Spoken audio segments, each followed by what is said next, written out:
Buenas noches. Buenas noches a todos. Gracias por estar aquí, por dejar su tiempo, ¿verdad? Y qué bonitas palabras. La verdad creo que no es que uno sea mejor que otro en un tema, es que de verdad yo si veo tanta gente acá conectada, creo que compartimos eso de cada vez aprender un poquito más. A veces yo, ¿verdad? Hoy no tuve la oportunidad de estar en alguna de las ponencias, pero siempre uno aprende algo, ¿verdad? Un curso, por grande o pequeño en el que uno se inscriba, uno aprende algo, el compartir con otras personas, ¿verdad? Alguien dice, ah, yo usé esta técnica, a mí me funcionó, entonces uno la empieza a implementar y creo que todos los que estamos en en estos ambientes que trabajamos con niños, ¿verdad? Que queremos darles pues lo mejor que podamos, ofrecerles una calidad de educación que en realidad eso es a lo que estamos llamados, pues nos esforzamos cada día por hacer estos espacios como el de hoy, ¿verdad? Por dejar nuestro tiempo, porque podríamos estar haciendo cualquier otra cosa, pero aquí estamos reunidos hoy. Y pues voy a compartirles un poquito el tema que me toca hoy, solo que no veo, Ligia, la opción para compartir. Ya, acá la veo ya. Ya la Gracias. puse. Sí. Sí, sí, sí. Estamos aquí.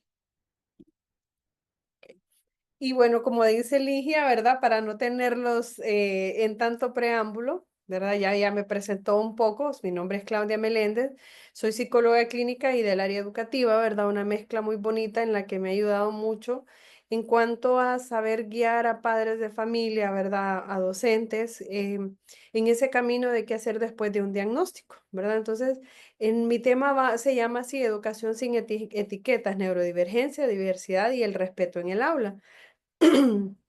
Me van a disculpar que acabo de pasar una gripe, entonces mi garganta ahí se está, ¿verdad? Mejorando poquito a poco. Muy interesante Ligia usaba una frase que en la que me gusta mucho enfatizar, y es esa de cómo voy a enseñar un cerebro si no sé cómo funciona, ¿verdad? Entonces los docentes estamos llamados a estar ya en neuroeducación todo el tiempo, ¿verdad? Necesitamos saber casi lo que sabe el psicólogo de un cerebro, ¿verdad? No me voy a ir al nivel de un neurólogo probablemente, pero sí es importante saber, ¿verdad? Cómo está diseñado el cerebro de mis alumnitos, los niños que yo tengo en mi clase. Hoy por la mañana me tocó estar en una escuela desde las 8 de la mañana hasta las 12 del mediodía. Y una de las observaciones que hacía en uno de los salones de clase son 35 niños y hay 6 niños en necesidades educativas especiales, ¿verdad? Entonces es un grupo grande y es un grupo grande de niños que están dentro de las necesidades educativas especiales. Y una de las cosas por las cuales ese salón, porque hay 3 secciones de ese salón, ¿verdad? Un nivel de preparatoria, de preescolar, tiene más niños con necesidades educativas que otros salones.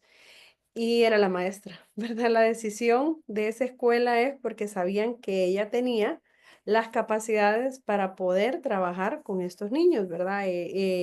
Habilidades, la pasión, porque muchas veces hablamos de meterme a este curso, de estudiar, de prepararme, pero los utilizamos. Ligia hablaba de los diplomados de neuroeducación e educación inclusiva. Y en una de las graduaciones, la persona que estaba encargada en la distrital de educación en ese momento dijo algo bien importante y dijo, no seamos maestros chatarras, maestros de taller, ¿verdad? Que vamos de taller en taller y nunca lo utilizamos.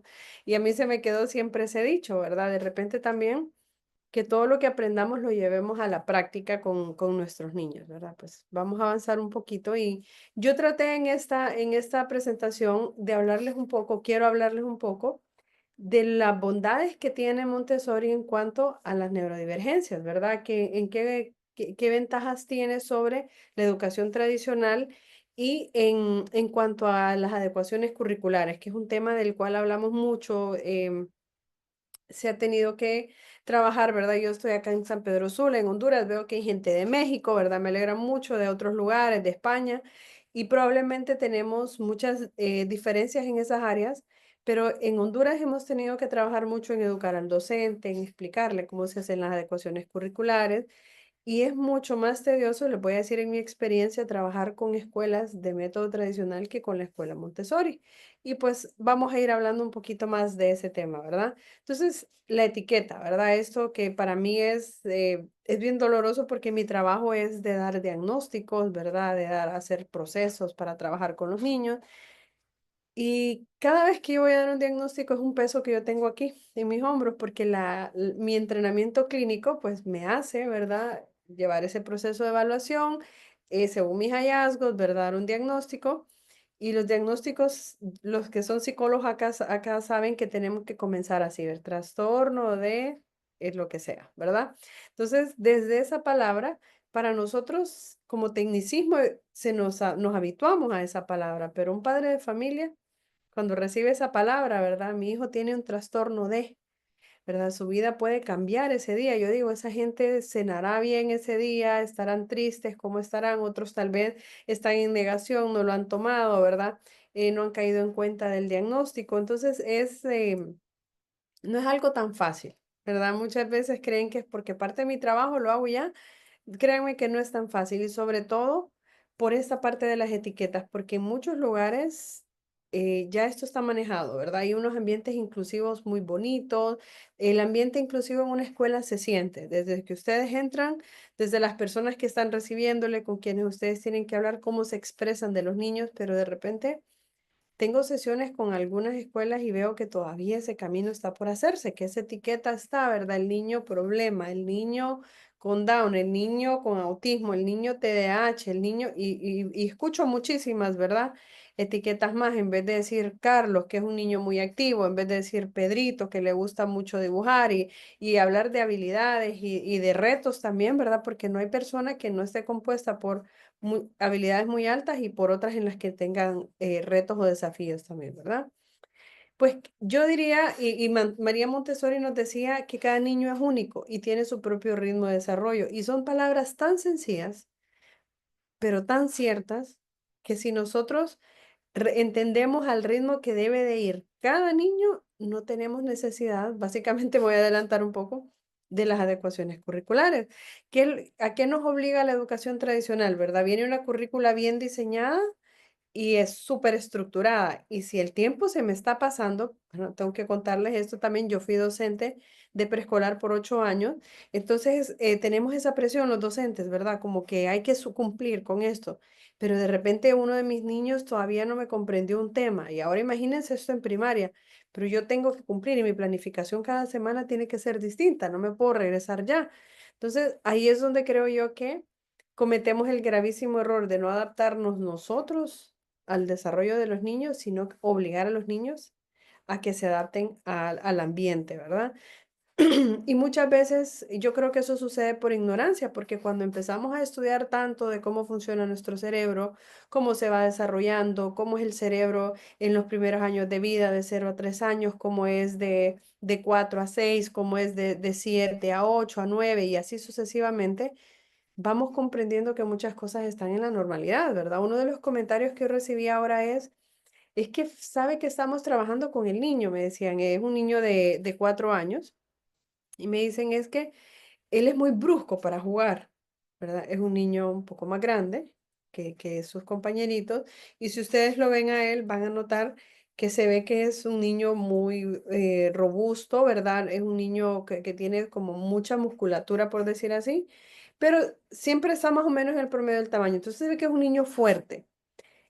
¿Con qué tiene que ver el hecho de que él no mida su fuerza todavía? Es su propiocepción, ¿verdad? Entonces, si sus docentes conocieran cómo se desarrolla o se puede estimular la propiocepción, harían algunas estrategias, ¿verdad? Bueno, yo les dejé algunas que se trabajan a veces en terapia ocupacional, ¿verdad? Es como correr, me detengo antes de chocar antes en uno de estos muebles de espuma, es como, bueno, todo lo que tiene que ver con propiocepción y dar algunas estrategias por ahí, ¿verdad?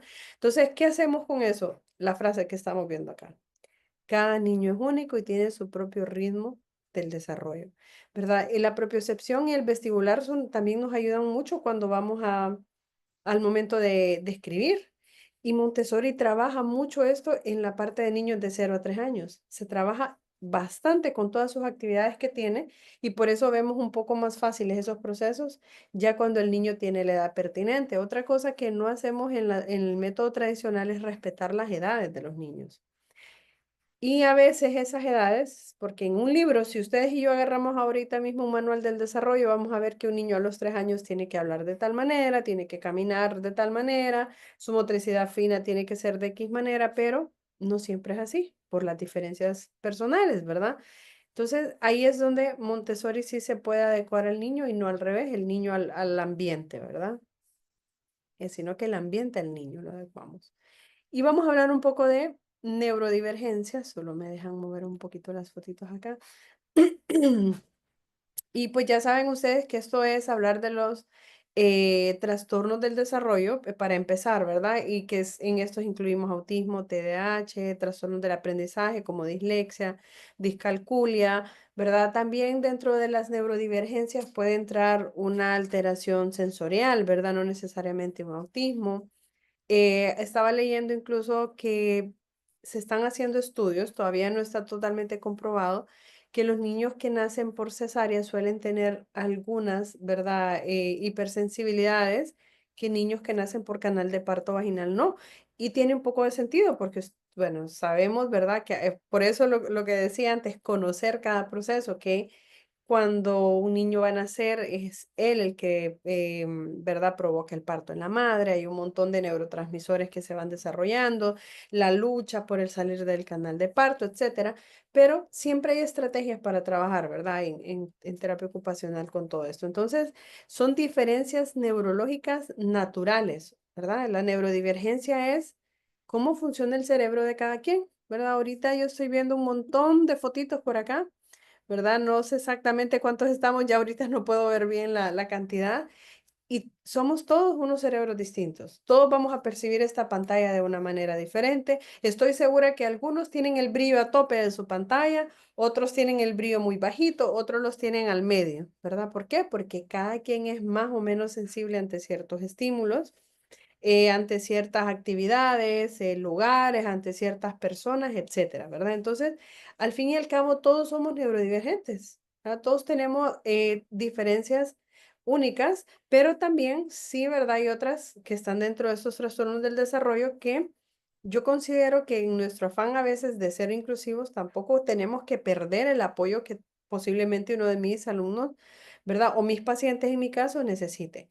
Otra etiqueta que tenemos que quitar ahí es que es una enfermedad, ¿verdad? Yo sé que tal vez esto suene trillado, ya mucha gente lo ha dicho, pero tenemos que insistir con esto y tenemos que educar a la población que esté cerca de nosotros, a nuestros familiares, nuestros amigos, personas que no conozcan mucho de estos temas, que no es una enfermedad. Y aquí es donde creo que no nos ayuda esa palabra que yo dije antes, los códigos que tenemos para diagnosticar, ¿verdad? Trastorno de déficit de atención e hiperactividad, trastorno del espectro autista, etcétera, trastorno específico del aprendizaje en lectoescritura, en lectura, perdón, dislexia y así sucesivamente. Entonces, eso le da la idea a la gente que es una enfermedad, porque ¿cuál es la diferencia entre enfermedad? Es una situación en la que un malestar que tiene una persona que es curable, ¿verdad? Un trastorno del desarrollo es función, cómo funciona mi cerebro, cómo está diseñado y cómo funciona. Y esas características las voy a tener el resto de mi vida, ¿verdad? Me van a acompañar todo el tiempo. Entonces tenemos que aprender a vivir con esas habilidades y con esos retos y que la parte de educación pueda ayudar a este niño con esos retos, ¿verdad? Entonces son formas distintas de procesar el mundo. La educación tradicional suele intentar normalizar, ¿verdad? Esta palabra es importante y lo que les dije antes, queremos como mantener una media y yo me acuerdo que en el diplomado, que estamos hablando hace mucho tiempo ya, ¿verdad, Ligia?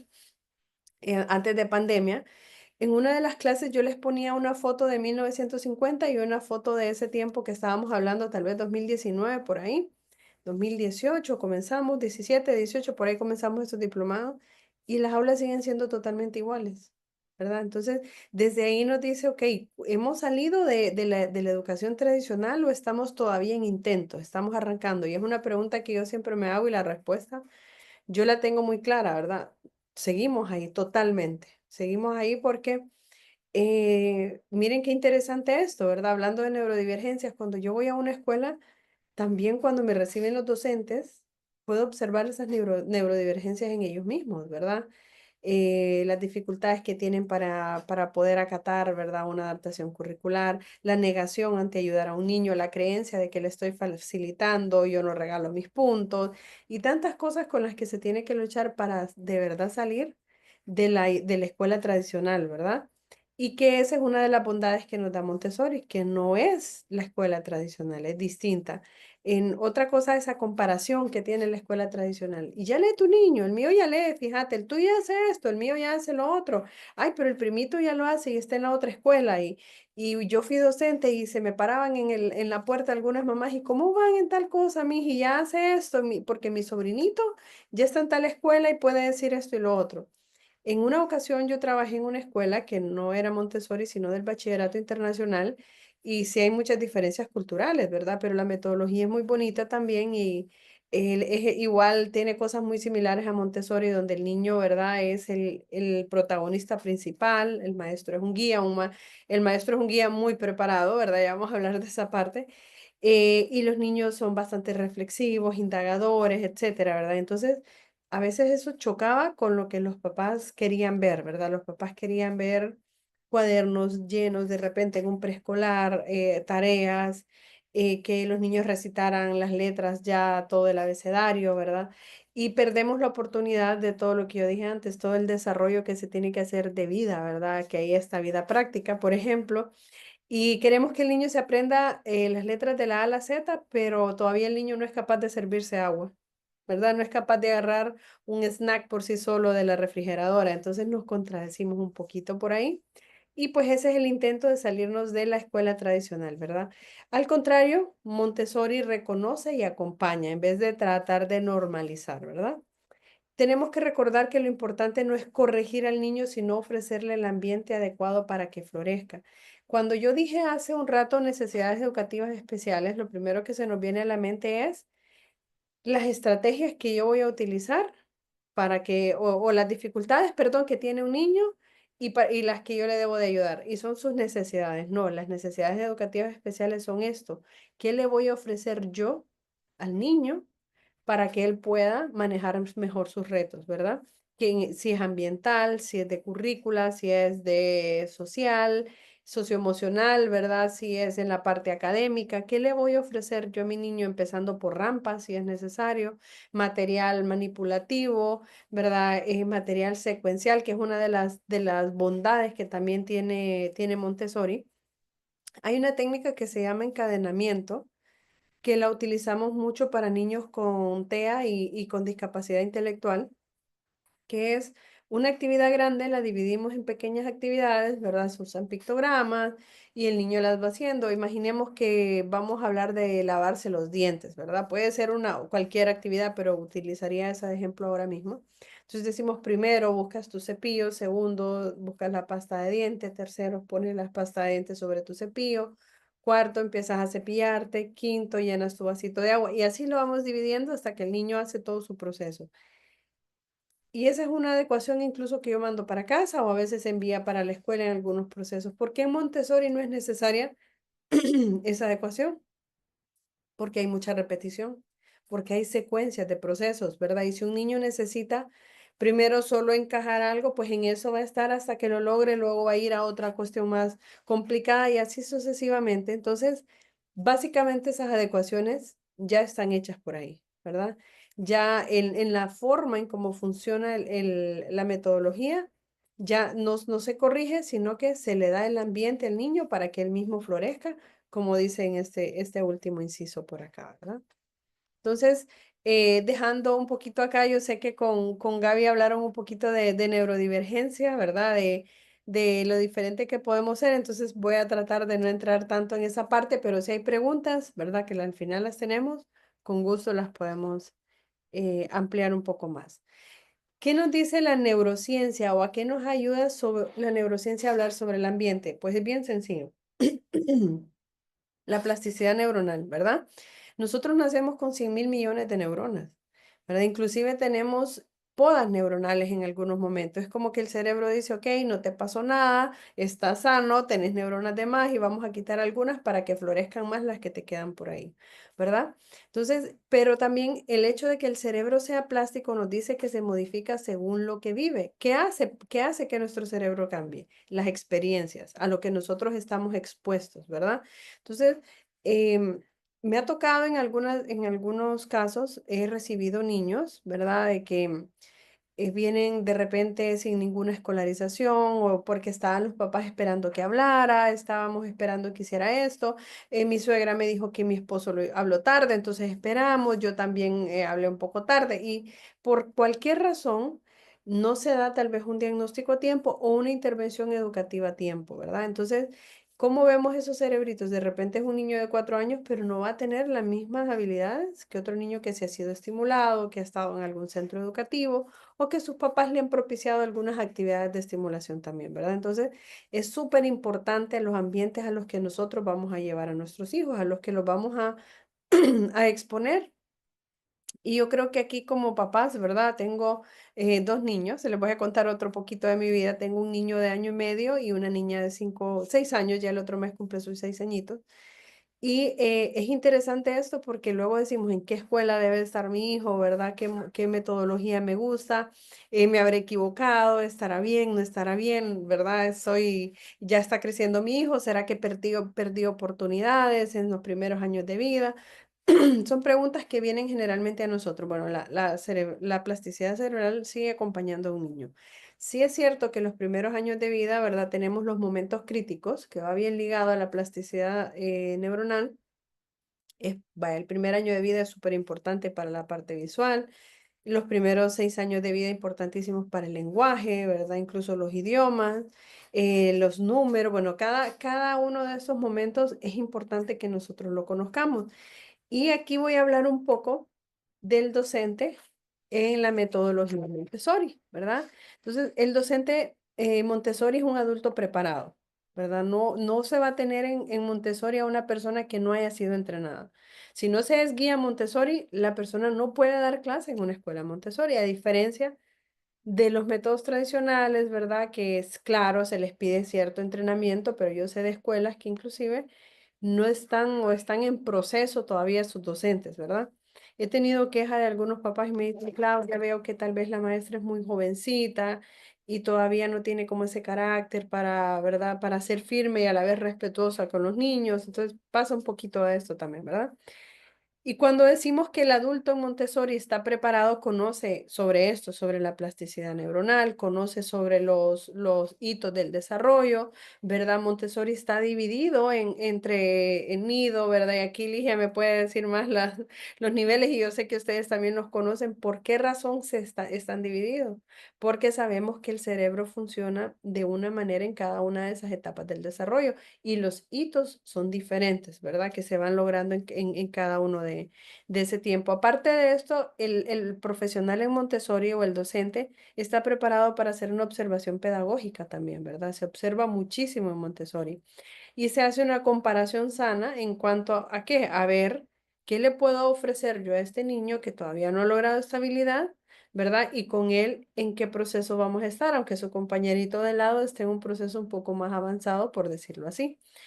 Eh, y la metodología, ¿verdad? Está diseñada para que el maestro sea un guía. El maestro Montessori sabe que a pesar de estar tan entrenado, ¿verdad? Y de saber tanto, es el niño el que va dando la pauta y él le va acompañando y guiando a través de lo que se quiera lograr, ¿verdad? Que ahí es esa gran diferencia que tenemos con la escuela tradicional, ¿verdad? Entonces, si la neurociencia ha confirmado, ¿verdad? Voy a retomar un poco acá, la plasticidad neuronal acompañado de un docente que sepa cómo se da esa plasticidad neuronal, entonces vamos a tener un aprendizaje más efectivo cuando hay seguridad emocional que se la brindamos al niño, ¿verdad? ¿Qué cosas le restan seguridad emocional al niño? Sentirse incapaz. ¿Verdad? Una de las cosas que nos suele pasar mucho. ¿Y por qué razón? Porque todos están haciendo ya el trazo en doble línea, por decirlo así, y a mí todavía me cuesta distinguir los renglones, ¿verdad? Entonces, ¿qué se tiene que hacer? ¿A dónde tengo que irme yo con ese niño, con esa niña, para darle esa seguridad emocional, que se empodere de una habilidad? Vaya luego a la siguiente, ¿verdad?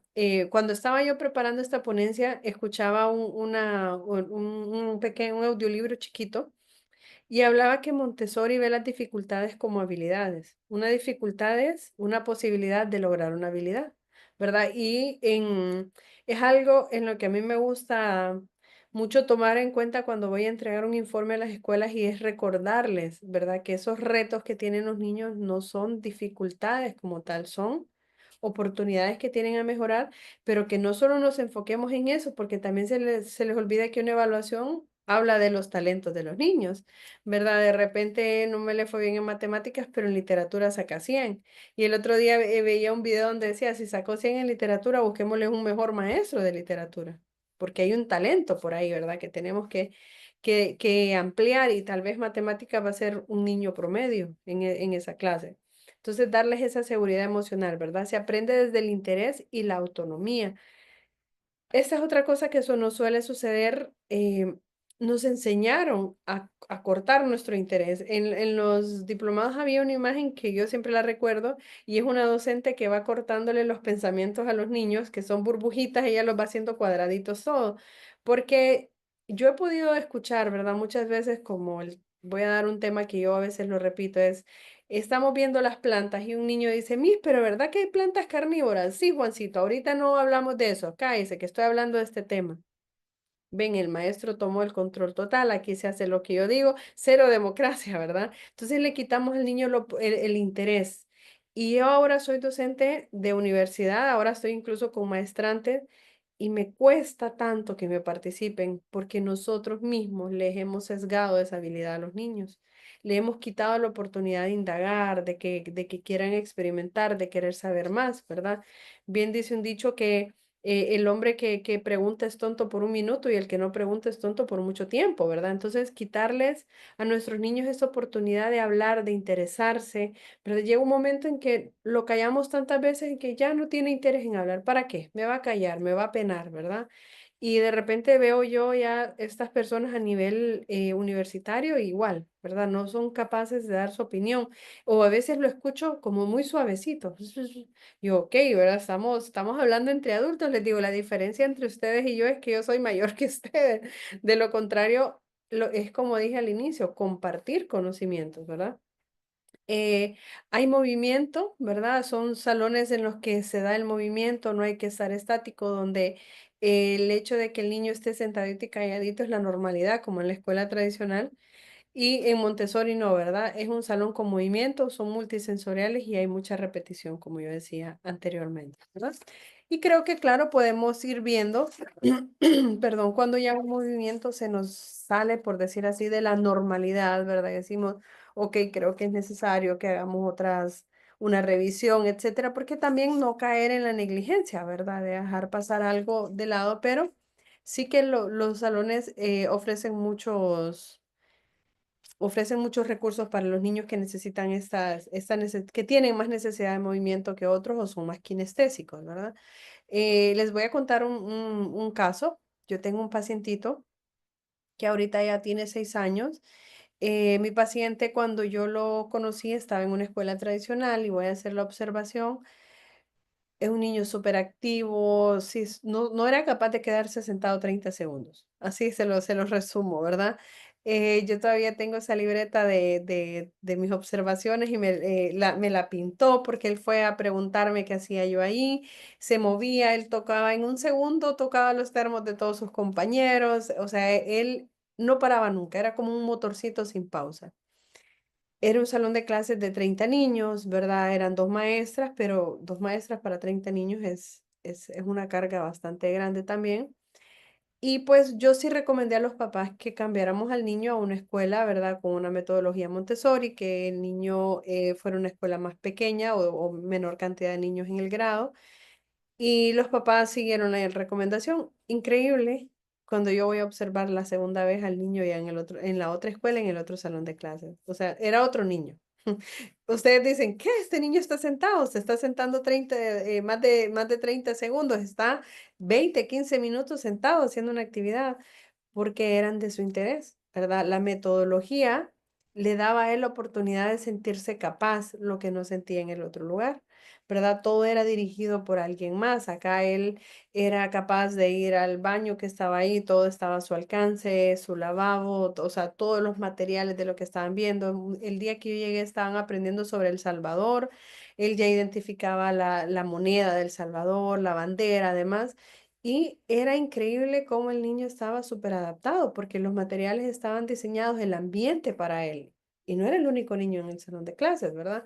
Entonces, Yo he podido evidenciar estas diferencias y ojalá hubiéramos hecho neuroimagen para ver cómo estaban siendo las conexiones neuronales. Estoy segura que en la escuela anterior como que chocaban y acá había una armonía diferente, ¿verdad? En ese prefrontal, en la escuela con Montessori como que fluía todo porque el niño estaba más concentrado, estaba más atento, tenía más autocontrol del mismo y más independiente, ¿verdad? Y eso era evidente a todas luces. Ok, ¿por qué decidir, por qué Montessori es un método naturalmente inclusivo? Bueno, también encontré algo en la literatura, ¿verdad? Y es que Montessori en su momento, ¿verdad? Fue generado pues para todos los niños, pero también para dar un poquito de ayuda a esos niños que iban como atrasados en el desarrollo. Y en realidad el método funciona pues para todos los niños neurodivergentes y neurotípicos, ¿verdad? No hay ningún problema. Entonces, como se tenía mucha ideación para atender niños con tal vez dificultades en su desarrollo, que tal vez estaban un poquito más atrasados, pues ya trae per se incluidas las estrategias, ¿verdad? De adecuación, de adecuaciones curriculares o de ser un método más inclusivo.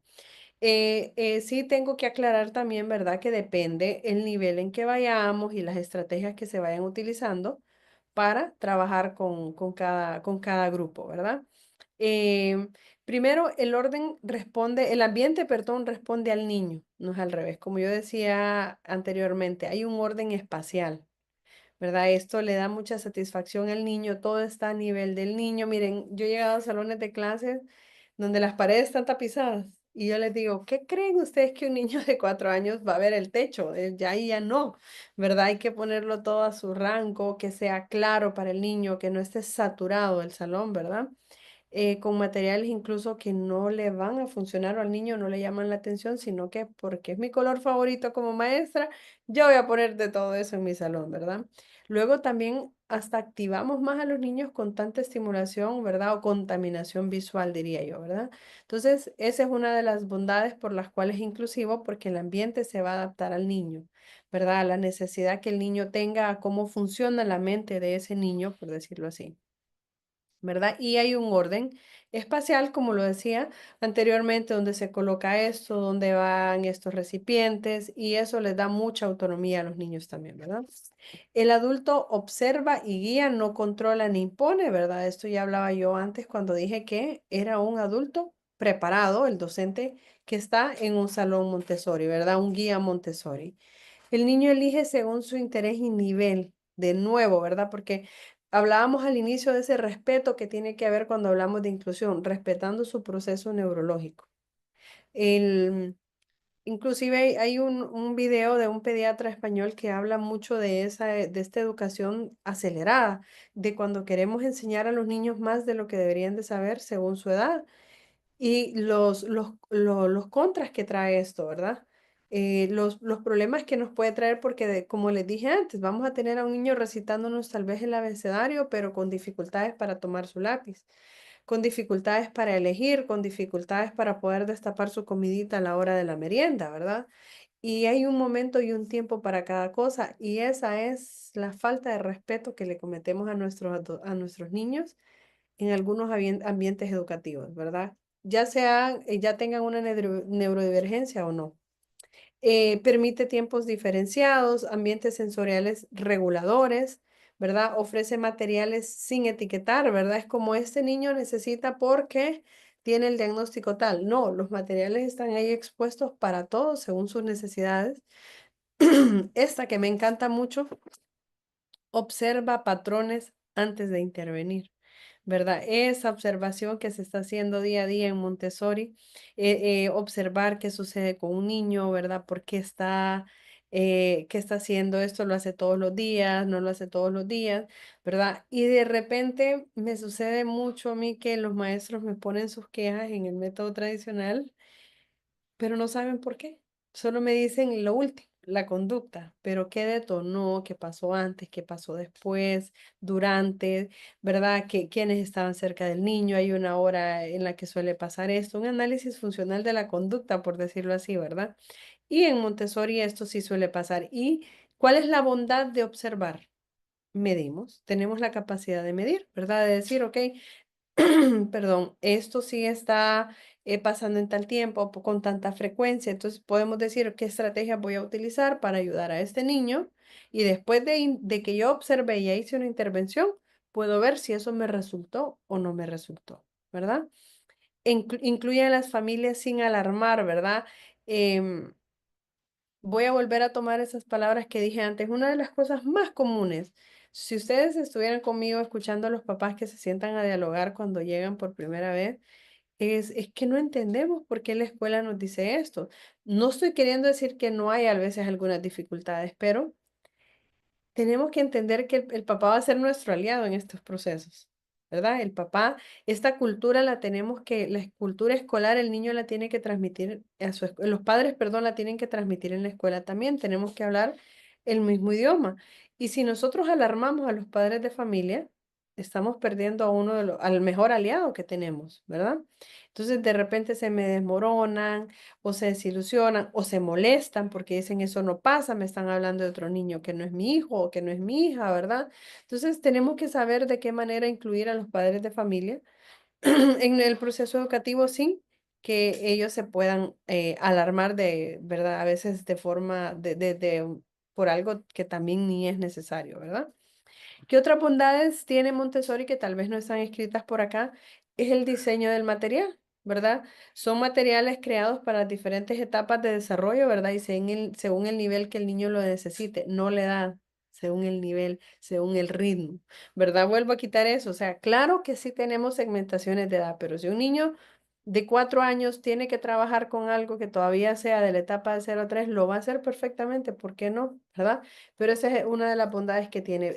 El material está diseñado para el desarrollo de los niños según el nivel o ritmo en que el niño se encuentre.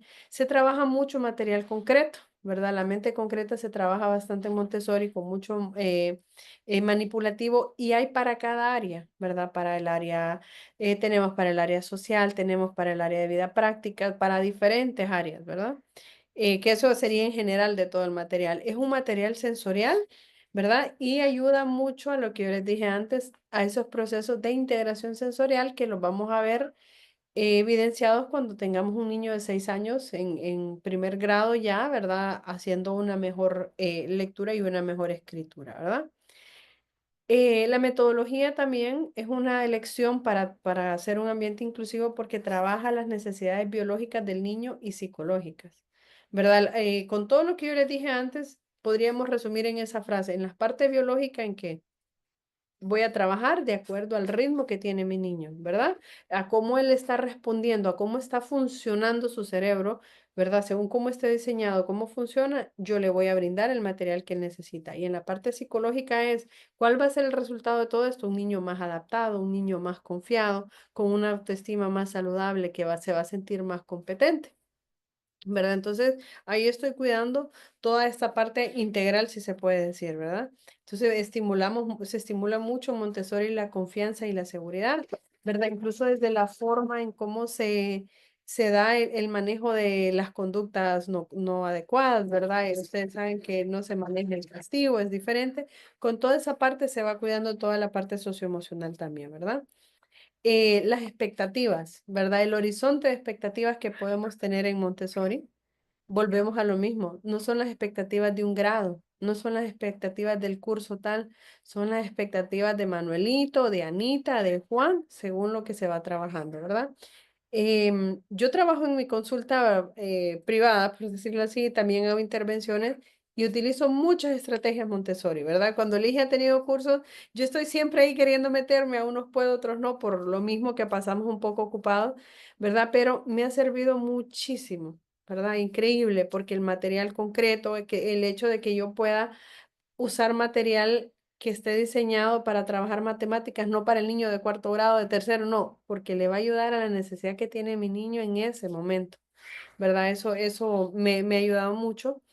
Es un ambiente que ayuda mucho a la concentración y el movimiento. ¿Por qué? Porque son muchas secuencias. Entonces, ¿qué hace con eso? El niño tiene que estar más tiempo prestando atención a una actividad para poder seguir esa secuenciación. Entonces, me va a ayudar mucho de repente con un niño que tenga la atención un poco dispersa, etcétera, ¿verdad? Se hacen a veces ciclos de trabajo un poco cortos, ¿verdad? Y los manipulativos que ayuda a que el niño preste más atención que cuando es un libro solo es la pizarra que yo le estoy presentando, ¿verdad? Y la repetición de actividades. Esto ayuda mucho a que el niño vaya perfeccionando esas habilidades que en un momento pudieron ser una dificultad y se convirtió luego en una habilidad, ¿verdad? Y esas son algunas de las, en resumen, varias de las características que tiene el método Montessori por el cual naturalmente ya es totalmente inclusivo y podríamos decir que no es tan necesario que se hagan unas adecuaciones curriculares, ¿verdad? Que el niño se pueda sentir fuera de, ¿sí? ¿Verdad? Acá nos dice, voy a explicar un poquito cómo cada área Montessori estimula el cerebro y favorece la diversidad, ¿verdad? Entonces, esta tabla nos habla del área Montessori, los beneficios neuropsicológicos y la aplicación en la neurodiversidad. Pues en vida práctica se desarrolla mucho motricidad fina, función ejecutiva, la concentración. ¿A qué niños les va a ayudar mucho? Niños con TDAH, ansiedad o con autismo, ¿verdad? En la parte sensorial, integración sensorial, categorización, atención, igual a niños con hipersensibilidades o con TEA. En el área del lenguaje es un multicanal, ¿verdad? Está auditivo, visual y kinestésico, incluido en una sola área, y ayuda mucho a niños con dislexia o retrasos de lenguaje. En las matemáticas tenemos manipulación concreta antes de lo abstracto, justo lo que yo decía antes, y ayuda mucho en las dificultades de comprensión. Y ven que se queda en general, dificultades de comprensión porque de repente a mi niño ese trabajo de matemáticas le va a ayudar en la parte de lectura, cuando esté en literatura y va a comprender mejor una lección que se le esté dando, porque vamos a trabajar razonamiento y el razonamiento va para muchas áreas, ¿verdad? En la parte de cultura, ciencia y arte estimula la curiosidad y pensamiento lateral, fomenta autoestima y expresión libre del niño, ¿verdad? Entonces ven cómo todas estas estrategias, básicamente les estoy diciendo lo que yo como terapeuta agarro de Montessori para trabajar en mis sesiones individualizadas con niños, ¿verdad? Y no, digamos, tener un niño que pueda ir diariamente a una escuela Montessori con los beneficios que pueda tener. Ok, vamos avanzando un poquito. ¿Y por qué no hacemos adecuaciones acá? Porque ya vimos que es una currícula flexible, es progresivo, individualizado. No le exigimos al niño aprender a la par de otros, ¿verdad? O al nivel de los otros, sino al ritmo neurológico real que tiene cada niño. El rol del adulto es observar, adaptar el ambiente y dar tiempo, ¿verdad? Vamos haciendo ya un poquito las conclusiones de lo que hablamos hoy. Y las únicas adecuaciones suelen ser de horario o acompañamiento emocional en caso de ser necesario, ¿verdad? No es como que no vamos a atender a un niño que esté tal vez en una crisis en algún momento o algo que pueda pasar, ¿ok? Tengo esta frase muy bonita acá para que vayamos terminando. Dice, la verdadera inclusión no es colocar a todos en el mismo molde, sino crear un espacio donde cada uno pueda florecer, ¿verdad? Entonces, ojalá y vayamos rompiendo y vayamos, yo sé que los que estamos hoy aquí estamos tratando de hacer esa carrera, pero no perdamos esas ganas, esa lucha, ¿verdad? Como papás, como tíos, como primos, como familiares de algunos niños, como amigos de algunos niños, ¿verdad? De que estos moldes se rompan y al contrario creemos espacios gratificantes para los niños, ¿verdad? Donde los niños se puedan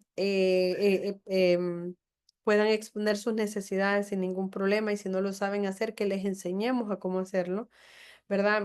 Yo estoy trabajando mucho en esa parte conductual, es que mire que hizo esto y lo otro, pero ¿por qué? Entendemos, ¿verdad? Hoy justo uno de los niños que yo observaba es un niño que tiene ansiedad social y es un niño muy pequeñito, de 5 años apenas, 5 años y medio. Entonces, todo se trata de él, tiene tanta pena que se bloquea. Hizo un trabajo muy lindo la vez pasada y sus maestras, ¿verdad? Lo elogiaron tanto que su reacción fue ir y romper su trabajo. ¿Verdad? Entonces, ajá, ¿qué entrenamiento necesitan esas docentes? ¿Verdad? ¿Qué necesitan ellas para que ese niño pueda sentirse más cómodo en el salón de clase? Entonces, de esos casos tenemos muchísimos, ¿verdad? Y pues yo sé que el tiempo, imagínense qué rápido, ya estamos cerca de las 8, no nos da para ver tantas cosas más que podríamos hablar sobre neurodivergencia y sobre el respeto que tenemos que tener y las diferentes metodologías, pero que en este caso estoy hablando de Montessori, ¿verdad? Pero que sigamos rompiendo, ¿verdad? Con pico y piocha ese camino para hacerlo cada vez mejor para nuestros niños. Entonces, les doy gracias por este tiempo y este espacio que me han dado a Ligia y a todos los presentes, ¿verdad? Y gracias por promover una educación con respeto, empatía y sin etiquetas, ¿verdad? Entonces, dejamos un ratito para algunas preguntas. Sí, así es, Claudia. La verdad es que, ay, me encantó. Me encanta, porque Cortito. pero buenísimo, directo al punto, pues. Y sobre todo para nosotros igual montessorianos entender qué es lo que hacemos con cada uno de estos materiales. Porque a veces tenemos el conocimiento, cómo se presenta, cómo debe estar el ambiente, cómo le debo enseñar al niño, qué es lo que tengo que observar en el niño.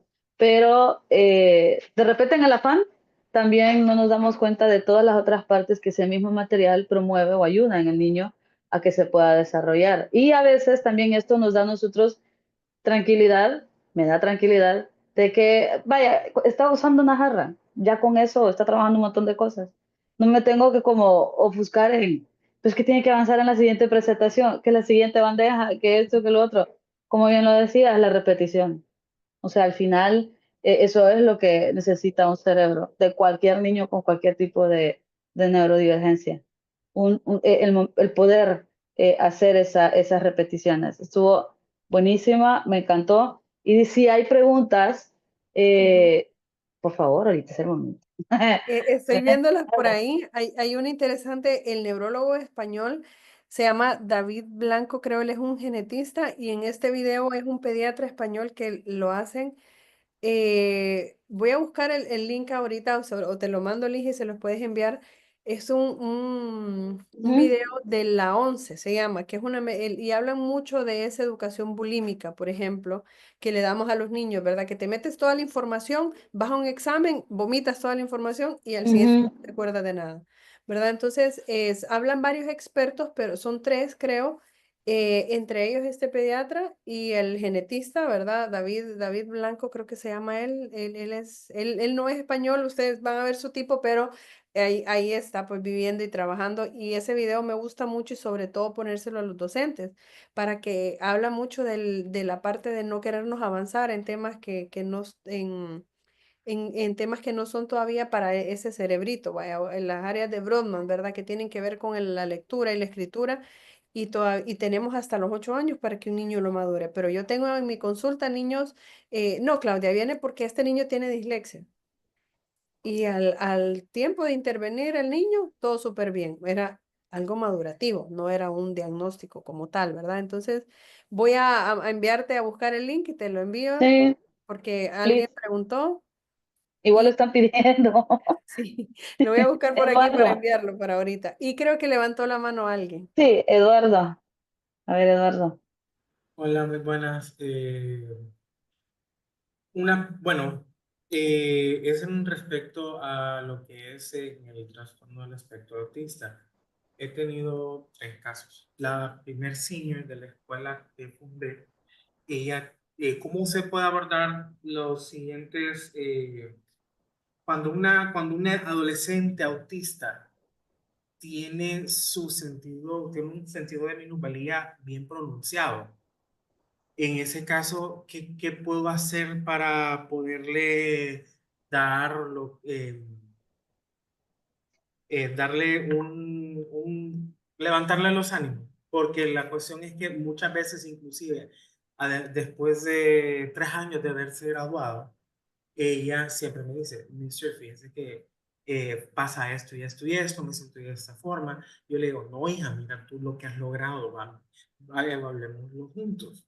Entonces, ¿qué otros métodos puedo utilizar para esta niña que obviamente me confía en este tipo de cosas? Y yo simplemente le digo, mira, ¿a cuánto has avanzado? Mira, es cierto, tu mami te quiere, tu mami te cuida, porque puede que hay algunas cosas que no las procesen bien, pero eso lo vamos a ir trabajando poco a poco.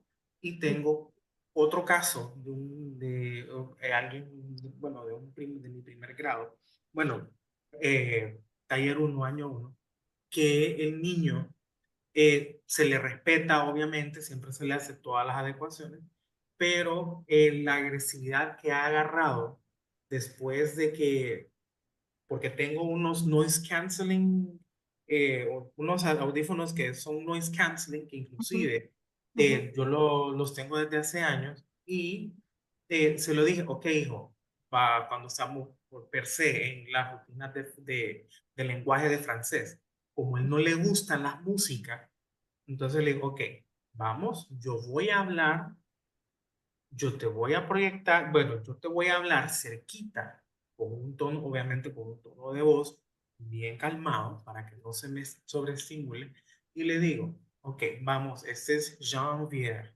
Ferrier, y así sucesivamente. ¿Cómo podría usted hacer las adecuaciones?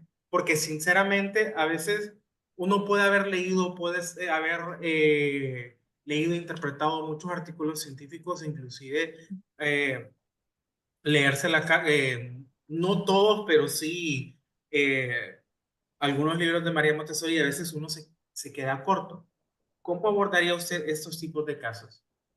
Ok, en el primer caso, yo trabajaría, nos vamos a salir un poco del método, terapia cognitivo-conductual, ¿verdad? Porque ese sentido de minusvalía ya se hizo parte de su patrón de pensamiento, ¿verdad? Ya es una visión, esas son mis gafas, no lo voy a poder hacer. Y me pasa en muchos casos, no solo con el TEA, ¿verdad? Tengo también adolescentes con TDAH que es como, ah, ya saben que yo no soy bueno, yo siempre fracaso, siempre dicen que yo hice lo malo, ya estoy cansado de que digan eso, entonces se desmotivan mucho. Como que en su cabeza ya va el no, el ya fallé, ya lo tienen claro, ¿verdad? Entonces no intentan, no saben, no se dan la oportunidad de saber si van a fallar o no. Y ahí me funcionan mucho estas estrategias de ver con ellos, ¿verdad? Porque en TEA, voy a especificar por el caso que usted me dijo, la rigidez cognitiva, ¿verdad? Es como soy así y soy así. Entonces, estas estrategias nos ayudan mucho, ¿verdad? Como, ok, vamos a identificar tu pensamiento. ¿Qué pensás de cómo te va a ir en esta actividad de spelling que vamos a hacer? Voy a inventarme algo. No, es que se me va a hacer difícil porque, ok, ese es tu pensamiento. ¿Qué emoción te genera eso? Entonces, estamos haciendo el pienso, siento, actúo, ¿verdad? Me da un poco de miedo porque yo ya sé que no soy tan buena en eso, ok. ¿Y qué conducta tenés? No querés trabajar en la actividad. Ok, ¿qué tal si remodelamos o reestructuramos ese pensamiento? O sea, creo que no me va a ir tan bien, pero lo voy a intentar. Le vamos agregando y enseñarles a nuestros niños, e incluso yo voy a hablar adultos y niños, qué es un pensamiento positivo y qué es un pensamiento negativo, porque creemos muchas veces que pensamiento negativo es ser mala persona. Un pensamiento negativo es un pensamiento intrusivo, un pensamiento que me cambia el estado del ánimo y un pensamiento que trae a otros más. Y un pensamiento positivo no es caritas felices ni, ni un mundo de rosa, no. Un pensamiento positivo es un pensamiento real que me ayuda a descartar el negativo. Pero entonces, ¿cuál sería un pensamiento real? Bueno, no puedo saber cómo me va a ir si no lo he intentado.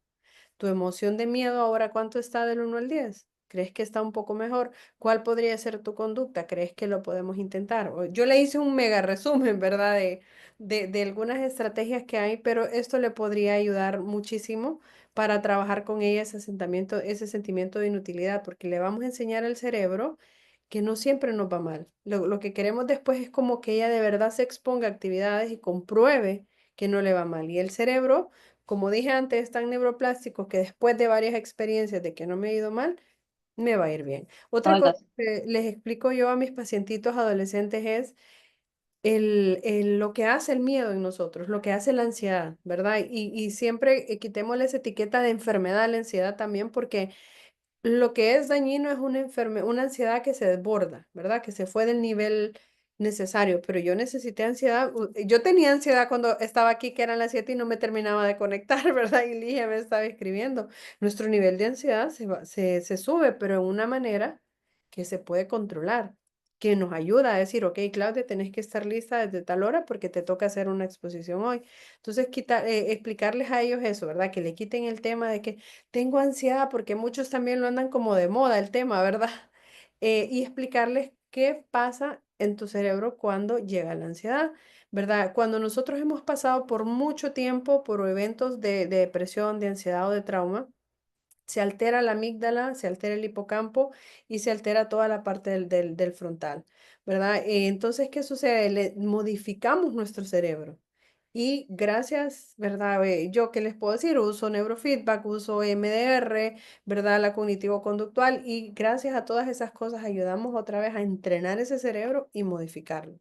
Pero se puede, ¿verdad? Y si ella tiene consulta externa, ¿verdad? Si va con alguien a terapia, yo le diría que usted traspase todo eso que me acaba de decir y tal vez lo que yo le dije para que ella pueda llevar algo, porque es un entrenamiento, o sea, usted le puede ayudar, pero sí necesitaría que alguien le dé un seguimiento más específico en el área de psicología, en la parte, por fuera, por decirlo así. Y por experiencia me ha pasado que los adolescentes con TEA no todos, pero algunos, ¿verdad? Y yo diría un poquito de la mayoría de mis casos, se vuelven un poco más obsesivos, ¿verdad? O sea, sus fijaciones se vuelven algunas veces más fuertes en algunas áreas y de repente quebrar ese no puedo, nos puede tomar tiempo, pero sí se puede lograr, ¿verdad? Luego me decía del paciente que no quiere escuchar, ¿verdad?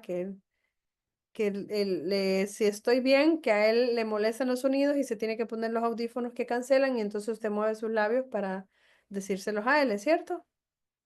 Sí, que muestra un poco de agresividad al momento de escuchar algo que no es en el lenguaje que le gusta.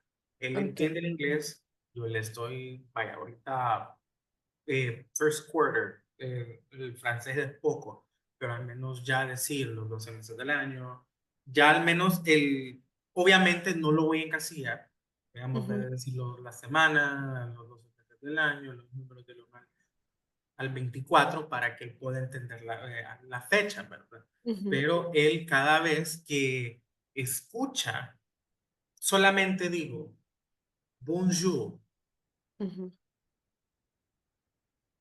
viene y se tapa. Y le digo, ah, vaya, bueno, cualquier cuestión de lo que involucra los idiomas extranjeros. Él lo dice, y gracias a que usted más bien acató unas cuestiones bien importantes porque él también tiene ese trauma, que inclusive obviamente, es su primer año dentro de mi institución, pero obviamente viene arrasando bastantes cosas, ¿verdad? Y un niño autista prácticamente tan fácil de traumarle es como darle un soplo. Sí, claro. Entonces, esas cuestiones, cómo manejar la agresividad con él, porque ese es post a la Él, exposición de idiomas ok. extranjeros. Tengo un caso similar, ¿verdad? Es un niño que yo diagnostiqué cuando tenía 4 años y me regresa ahorita a los 6 años. Fue bien triste para mí porque me regresó casi igual en las hipersensibilidades, en la parte social. ¿Y por qué fue triste? Miren, las personas vamos y venimos, ¿verdad? En estas situaciones, porque él siempre estaba en otro espacio terapéutico trabajando, pero le estaban trabajando lectura y escritura. Estaba en un lugar meramente psicopedagógico. Él nunca tuvo problemas en esas áreas. ¿Verdad? Está súper bien, pero veo a mi niño que todavía me llega caminando de puntitas, veo a mi niño que me dice, si no me abres estas panitas, eran unos juguetes de niño chiquito, ¿verdad? Y yo no voy a trabajar, si tú no lo haces, no trabajo, y no paraba de decirlo, ¿verdad? Y un poco así agresivo y fuerte y tirando cosas.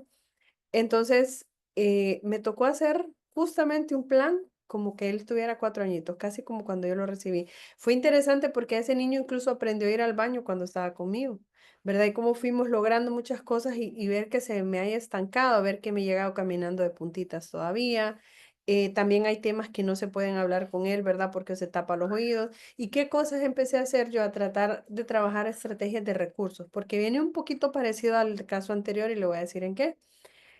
Muchas veces el que no se les haya entrenado en alternativas los hace responder de forma agresiva, ¿verdad? ¿Qué puedo hacer antes de tirarme al piso? ¿Qué puedo hacer antes de gritar? ¿Qué puedo hacer antes de qué opciones tengo en una situación, ¿verdad? No les hicieron terapias de exposición y toda esa situación, y es lo que usted ya está viendo ahora, nada más en la parte conductual, ¿verdad? Hay un trasfondo atrás de todo esto, ¿verdad? De repente también la mucha complacencia. He tenido casos en los que los padres, miren, cada casa y cada caso es un mundo. y por diferentes situaciones de vida sin afán de criticar, porque son situaciones muy serias. Yo conozco unos papis que fueron muy, pero muy consentidores con su niño con autismo, ¿verdad? Un niño con un autismo leve, con un pronóstico buenísimo, ¿verdad? Para avanzar. Se me aprendía 25 palabras en cada sesión y las verbalizaba, las escribía.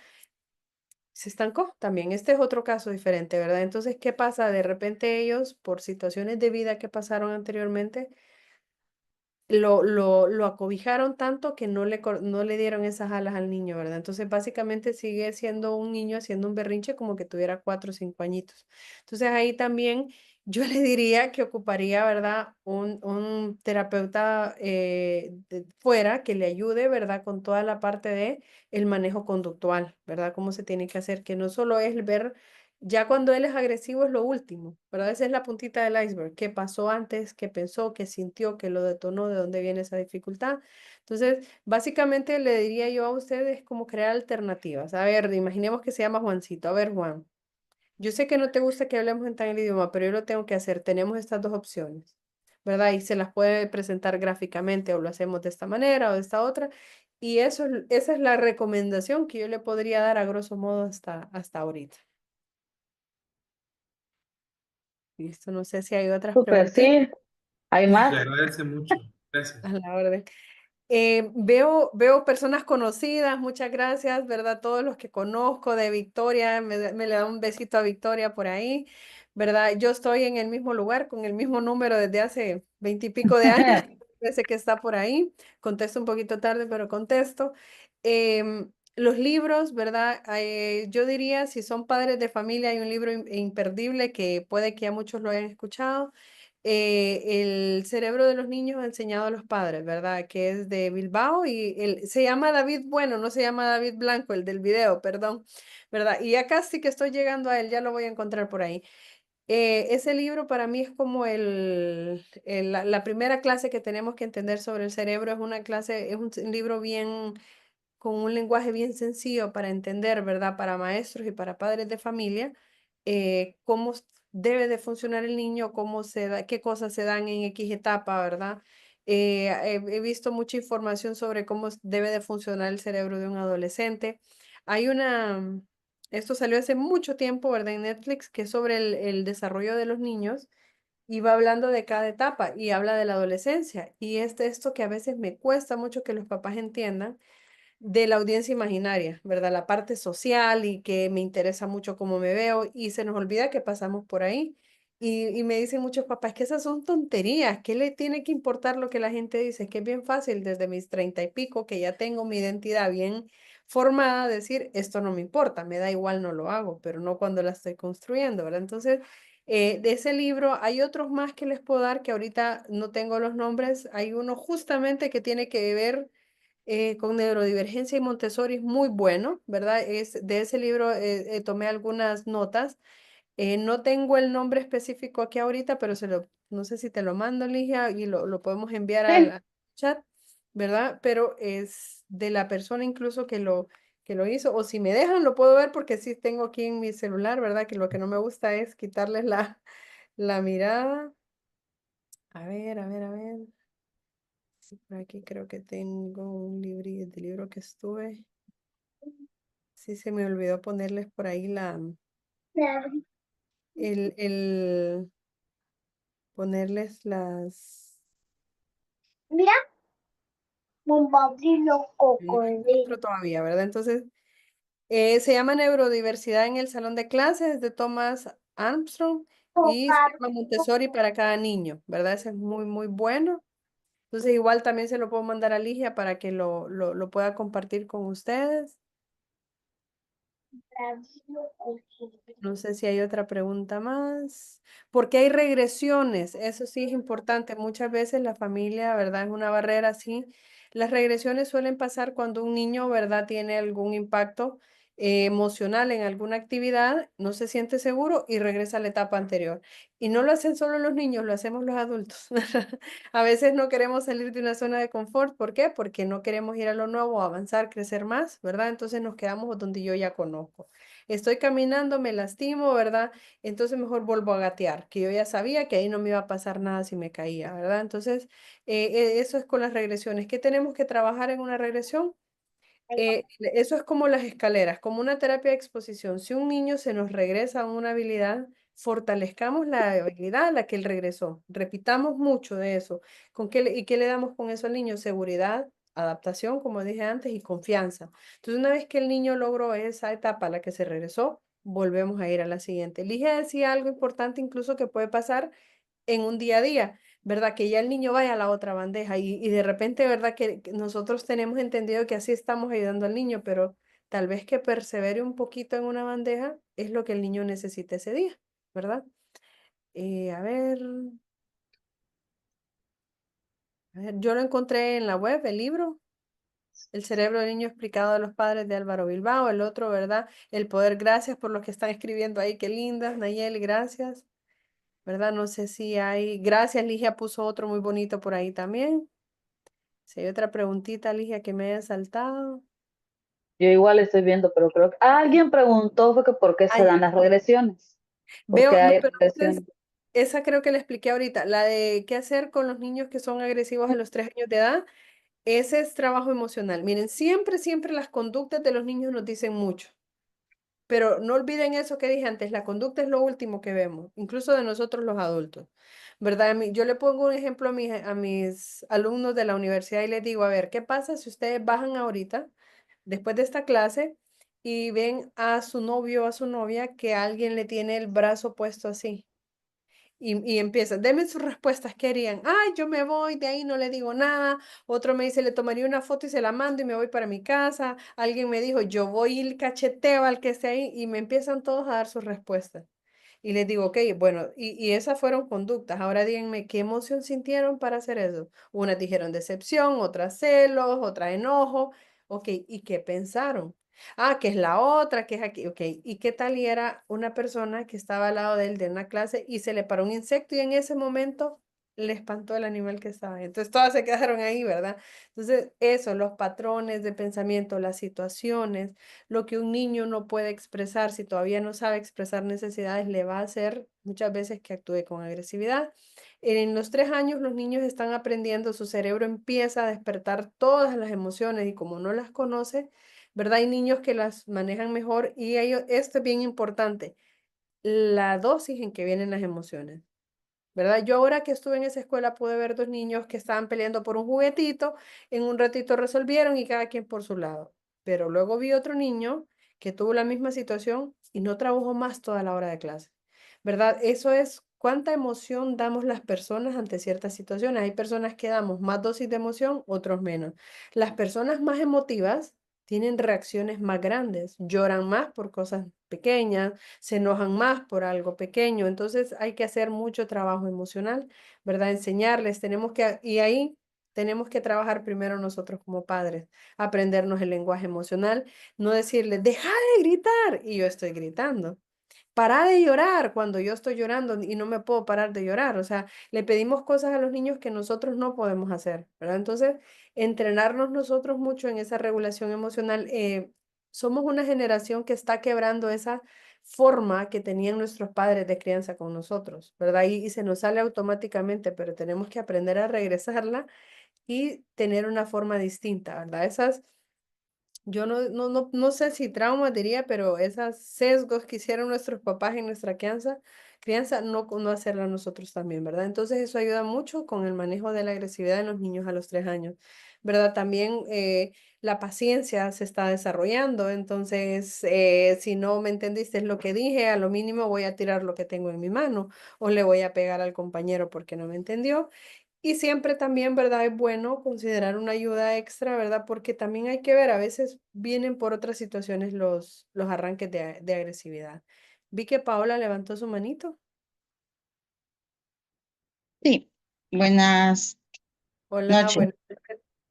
Fíjense, bueno, yo soy docente del nivel preescolar Tengo un niño con autismo de 4 añitos. Conozco a la mamá de días atrás, pues le comenté a ella, le pregunté a ella cómo estaba el niño. Me dice, pues ahí va. Mándelo lo matriculó en el kinder. Le digo yo, no, me dice, mire que el niño no habla. Mándelo, le digo yo, porque en el kinder le va a ayudar. Pues mire que me lo mandó el siguiente día. Pues el primer día el niño bien agresivo. Tenía que estar yo delante de él para evitar que me golpeara a otros niños. Bueno, quedamos con la mamá que me lo iba a mandar 2 horas, de 8 a 10 de la mañana, porque él recibe terapia de 9 de la mañana a 12 de mediodía y de 2 de la tarde a 4. Ahorita que está yendo al kinder, pues recibe de 10 a 12 y de 2 a 4. La verdad que yo siento que están como le diré, o sea, siento yo que es mucho lo que el niño está recibiendo individualizado, Ujú. porque en 2 veces el niño no se ha querido ir de la institución. Él se viene a mí, me abraza y no se quiere ir, porque, bueno, digo yo, ¿verdad? No sé, ustedes son los expertos. Ya hoy el niño ha mejorado bastante, porque yo a él lo paso a la pizarra, no hace porque no tiene mucha movilidad en la mano todavía, le falta mucho trabajar en lo que es el motor fino, pero él participa, él ha dado un cambio bastante, él ahora participa, él ya no es agresivo. Los niños me lo habían etiquetado. Profe, hoy va a venir el peleón. No, les digo yo, el niño no pelea, el niño ya no pelea. Entonces, él se ha visto bastante el cambio, incluso la mamá me ha dicho. Profe, me dice, mire que el niño ha cambiado bastante. Entonces, la consulta mía sería, ¿es correcto tenerlo tanto tiempo con una psicóloga de 10 a 12, de 2 a 4? Mire, yo la verdad que ahí sí discrepo con las psicólogas, ¿verdad? Habría que ver qué tipo de terapia está haciendo el niño y por qué. Porque los niños tienen que ir a los ambientes con sus pares. Ahí yo sí estoy de acuerdo con usted. El aprendizaje social se da en el medio social, Así ¿verdad? es. Inclusive ayer yo tuve mi última consulta que es de 5 a 6 de la tarde, salimos como a las 6:40 porque mi pacientito tuvo un evento de los que suele darse en la escuela, que yo nunca lo había vivido. ¿Por qué? Porque yo no voy a la escuela con él.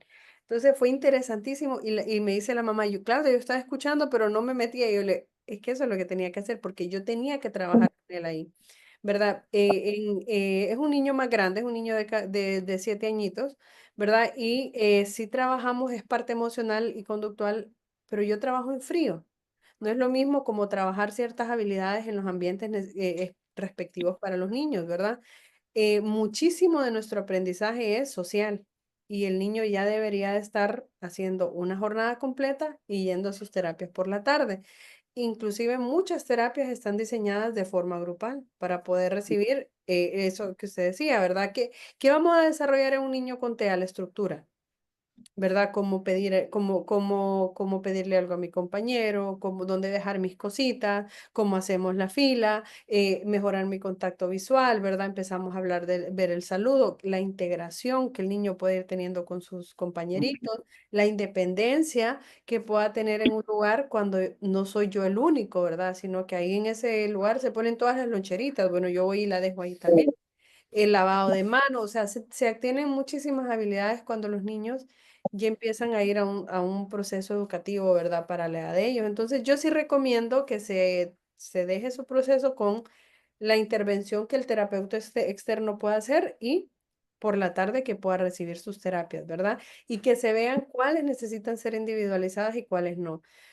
Justamente hoy, yo tenía una cita con unos papás para decirles este cambio, ¿verdad? Su niño logramos esto todavía está en proceso y creo que esto lo podemos trabajar con otros niños y necesitamos que se trabaje ya en grupo, esto y lo otro, ¿verdad? Entonces uno va viendo y que no pasen cosas como las de mis pacientitos que yo les di el ejemplo anteriormente, ¿verdad? Que no pasen 6 años y nos encontremos con que nuestro niño no ha avanzado en nada porque simplemente iba a un lugar por ir, básicamente, ¿verdad?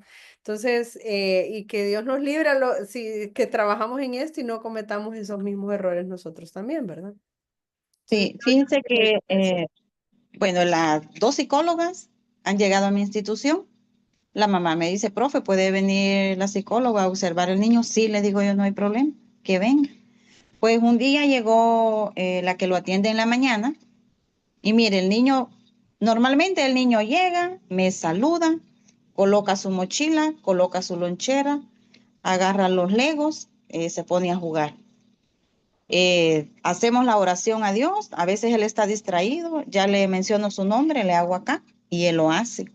No habla, entonces, pero él me sigue direcciones. Bueno, el día que llegó la psicóloga, el niño entró al aula, se sentó en su silla y no se movió. Y solo quedaba viendo a la psicóloga y no me gustó esa acción. Entonces, le digo yo a la mamá que yo lo que más estoy trabajando con él es la sociabilidad y el compartir con los demás niños. En cambio, llegó la otra psicóloga la siguiente semana, con ella se miró que tenía más apego. Él la buscaba. La psicóloga, ambas me dijeron, yo no me voy a meter en su clase, solo lo voy a observar. Entonces, con la segunda, al niño se le miró el cambio, la abrazaba, se le miraba la interacción con él, como que tenía más apego. Bueno, estuvieron bien, lo comenté con la mamá y no me dijo nada, ¿verdad? Pero sí yo noté el cambio, o sea, siento como que con la primera que está recibiendo la terapia hay más autoridad, porque le decía, siéntate, el niño se quería mover, siéntate. Le digo a la mamá, preescolar es de movimientos. Entonces él como que le tenía miedo, la miraba, se quedaba quieto, se sentaba. Entonces le digo, no me gustó, le digo yo, porque el niño toda la mañana pasó sentado. Sí, Entonces, bueno, ahorita yo sí, como docente, tengo ya prácticamente mes y medio de tener al niño y sí le he visto el cambio. sí, es Entonces, preferible que él haga su jornada educativa y por la tarde sus terapias. Hay una preguntita más que rapidito la voy a contestar y el mismo chat la contesta entre Jessica le va a contestar a Fanny esa pregunta porque Fanny me dice, mi hijo tiene 4 años, ¿verdad? Con sospechas de TEA y cómo podemos ayudarle en casa. Y mire lo que había puesto antes Jessica Mencía en su comentario, ¿verdad? Nos dice que ella tiene un niño, ¿verdad? Bueno, ya es un adolescente con TEA, ¿verdad? Lee y escribe perfecto, habla inglés, está en 8º grado y es un joven increíble. Sufrí, pero decidí atenderlo al 100 con disciplina, mucho amor y paciencia. Entonces, ¿qué es lo primero que tenemos que hacer?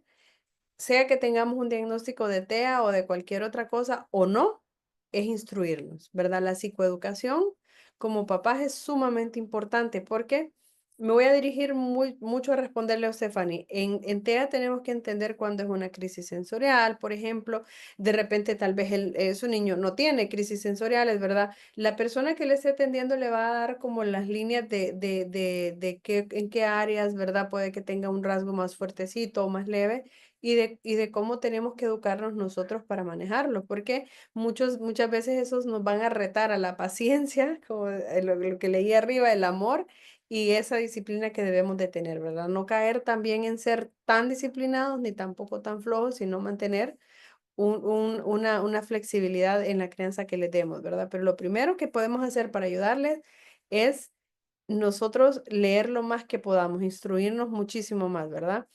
Me dicen el área social, la audición y el lenguaje. Bueno, la audición y el lenguaje, lo primero que yo siempre mando es derivar al médico, ¿verdad? Ahora ya tenemos acá en San Pedro Sula, ¿verdad? Médicos otorrinos muy especializados con equipos buenísimos de potenciales evocados para que nos puedan decir cómo estamos en esa parte. En el lenguaje, ¿verdad? Yo sí les diría que si está pues, de 4 añitos, sí hagamos terapia específica de lenguaje con logopeda y también con otro terapeuta y el área social exponiéndolo, ¿verdad? Eso en lo que de su parte puede hacer es hacerle quedar con otras mamás para hacer juegos, ¿verdad? De repente uno dice, bueno, en mi familia no hay tantos niños, no tengo tantos amigos con niños, pues entonces de su centro educativo aquí sí nos toca, ¿verdad? Exponernos un poquito más como padres y buscarle a que el niño se potencie más en ambientes sociales, ¿verdad? Que pueda participar más de ellos, donde vamos practicando el saludo, donde él se vaya acostumbrando, de repente todavía no lo hace, pero los otros niños se aproximen a él y vamos buscando esa forma de irlo incluyendo. Y yo siempre recomiendo que sea un grupo porque decimos, ah, bueno, voy a ir a restaurantes, pero los niños tienen encuentros vagos ahí, ¿verdad? Son encuentros que pasaron una vez y ya. Pero si tenemos personas como que le damos un poquito más de consistencia a esas reuniones, les va a ayudar mucho más. Y escolarizarlo en caso de que no esté escolarizado, ¿no? Sí. Fíjate que yo, bien breve, y brevísimo, porque ya nos van a dar las 8:30, pero es que me quedé, perdón, con lo que estaba diciendo Paola, con el tema de, porque yo tengo la escuela, Montessori y toda la cosa, y yo recibo también visitas de psicóloga. Entonces, yo lo que quiero saber es, porque desde la mirada del método, desde la mirada de la pedagogía Montessori, desde con lo que nosotros hacemos, me parece que choca con lo que hacen las psicólogas, porque me pasó exactamente lo que ella decía. Nosotros cuando trabajamos con los niños con TEA, eh, pues no estamos encima de ellos. No es de que siéntese, vaya, traiga, agarre, no, o estar mucho en eso de si levanta el niño y no, vuelve a sentarse, o quiere agarrar otra cosa y no, vuelve a no sé qué. Y cuando ellas llegan precisamente a eso, a estar con el niño. Yo por eso no acepto maestras hombres. A estar con el niño, a decirle si el niño quiere salir. No, no puede salir, que tiene que ir a hacer tal cosa. O sea, ¿realmente eso es necesario? Como parte del acercamiento, del acompañamiento que hacen pues estas psicólogas y todo. Y no sé, de repente estoy metido en un tema muy complicado y no quiero herir susceptibilidades, pero sí esa es mi duda, pues, si realmente es necesario para un niño con autismo tratarlo de esa manera. Es bien importante esa pregunta porque no es a modo de pelear, sino es a modo de ver qué es lo necesario y qué no, ¿verdad? Cómo adaptamos nuestros conocimientos, espacios, etcétera, como dije antes, para un niño. Todo va a depender del nivel incluso en que se presente un TEA, ¿verdad? Si yo sé que es un niño, los TEA o los grados se catalogan en 1, 2 y 3 según la necesidad de ayuda que tiene el niño. Eso es el determinante para categorizarlo en el nivel, ¿verdad? Que tenga que ir. Si yo sé que de repente tengo un pacientito o estoy trabajando con un niño con un TEA nivel 3, yo sé que tal vez su seguridad personal va a estar en riesgo. Esa sería un determinante para que yo esté muy cerca de él o cuidándolo, pero de lo contrario, el niño está explorando. O sea, cuando yo era maestra de preescolar, tuve mi primer paciente, mi primer alumnito que tenía autismo, se llamaba Rodrigo. Rodrigo era mayorcito que mis alumnos, ¿verdad? Lo decidieron meter en ese grado, etcétera. Y a él le gustaban mucho las cosas que daban vuelta. Entonces, esa escuela tenía piscina y él se me salía corriendo del aula, encendía los abanicos y se acostaba a verlos, los que habían en el área de la piscina, que eran muy grandes, ¿verdad? Entonces, a mí lo que me daba temor era la piscina, ¿verdad? Y que en ese momento no hubiera nadie y él se fuese a caer a la piscina. Entonces, ¿qué hicimos, verdad? Pusieron un ventilador de techo en la clase para que él estuviera ahí cuando lo quisiera ver, luego lo quitamos y mucha gente va a decir, ah, pero le dejaba el estímulo ahí, bueno, pero era una forma de autorregularse de él, ¿verdad? Yo todavía era estudiante de psicología, no tenía, ¿verdad?, la experiencia, por decir así, que tengo hasta ahora, pero yo me acuerdo que me dijeron, desde ahí yo peleándome con la metodología tradicional, le vamos a poner un pasador a su puerta. Y a mí eso me indignó, y ustedes me van a decir, bueno, Claudia, pero hay lugares en los que lo han hecho, lo que sea. Miren, y yo le contesté a la directora y dueña de esa escuela y le dije, es que yo no tengo animales en mi clase, o sea, yo no necesito una tranca, por decirlo así, ¿verdad? Necesitamos espacios donde el niño, y yo se lo dije desde ese momento, me acuerdo con lo poco que yo conocía, y que tal vez ocupaba otra persona más que estuviera conmigo para que pudiéramos atender mejor al grupo, ¿verdad? Pero ese era, me acuerdo, mi enojo y mi preocupación.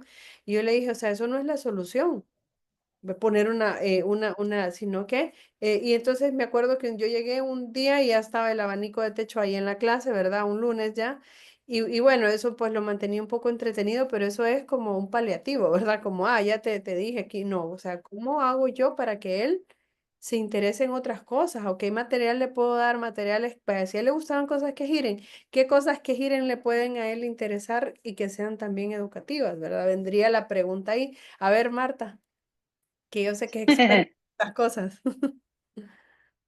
Levantó su manita por ahí. Sí, buenas noches, nada, fascinante siempre escucharla.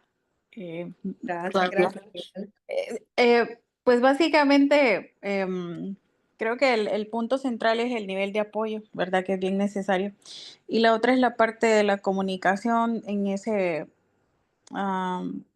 trabajo interdisciplinario que estamos haciendo, ¿verdad? Porque eh, es bastante común, ¿verdad? Encontrarnos que cuestionamos el psicólogo cuestiona lo que hace el docente y el docente cuestiona lo que hace el psicólogo, si está bien, si es permisivo, si no es permisivo, si es muy eh, complicado o es muy autoritario. Entonces creo que sí es importante eso, porque hay ciertas situaciones que, por ejemplo, en psicología trabajamos mucho el tema de seguir instrucciones con los niños y hay aspectos conductuales que muchos niños que están dentro del espectro, pues sí lo requieren, ¿verdad? Entonces, y lo demandan de todos los entornos.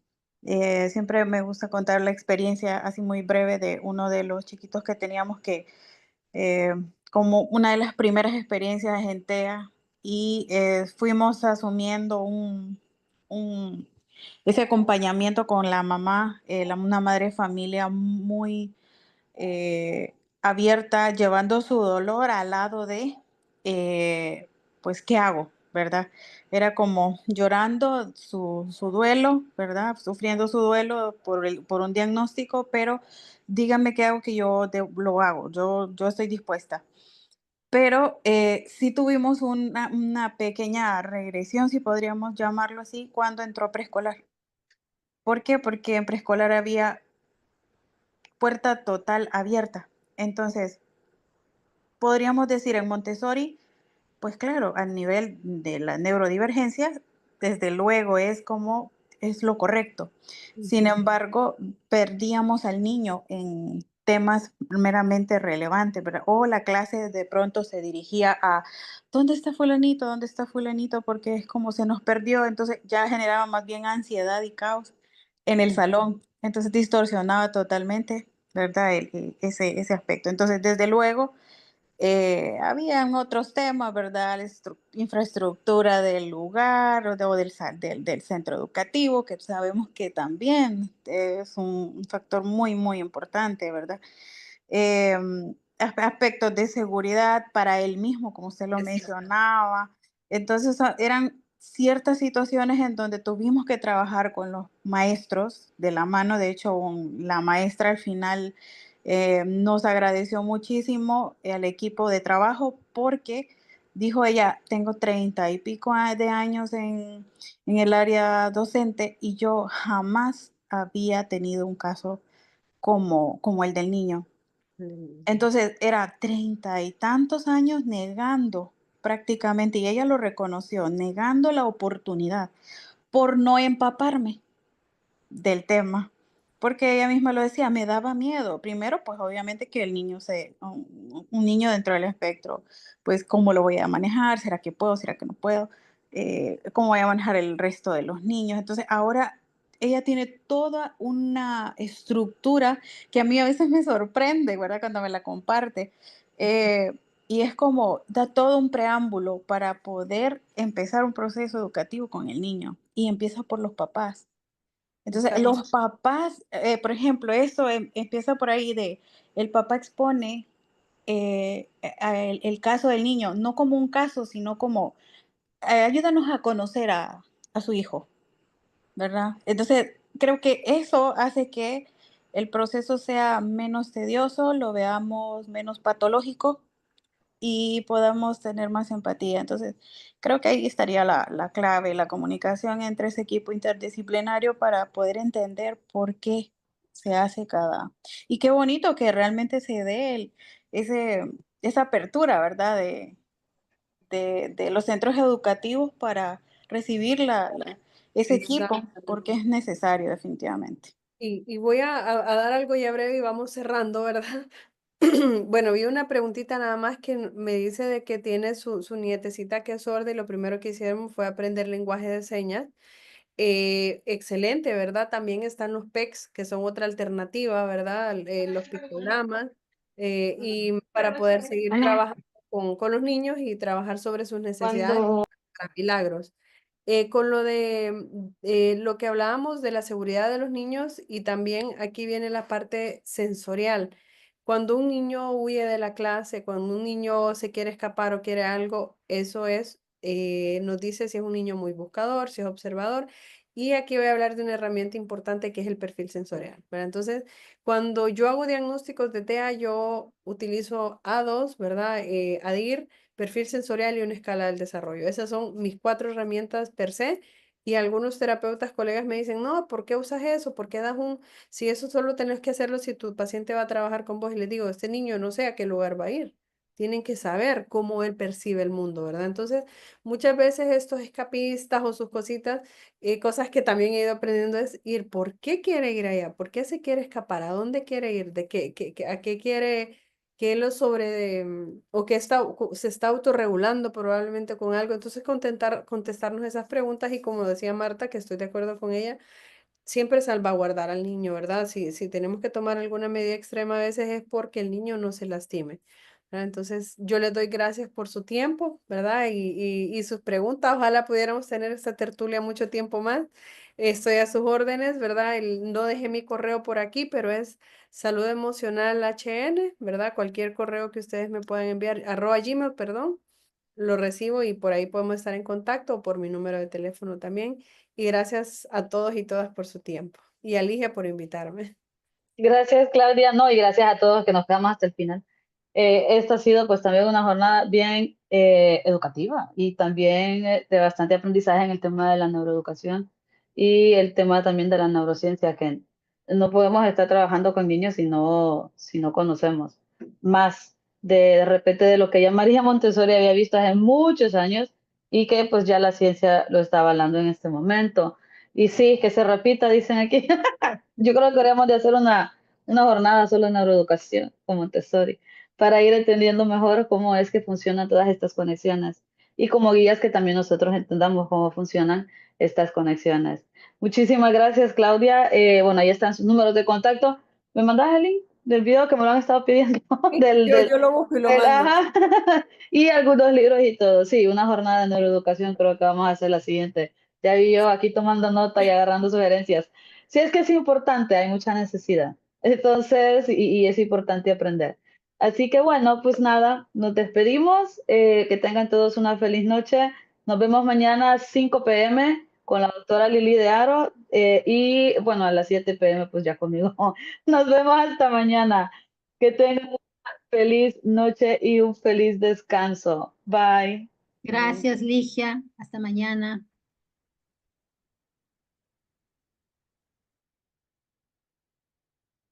Gracias, Lee.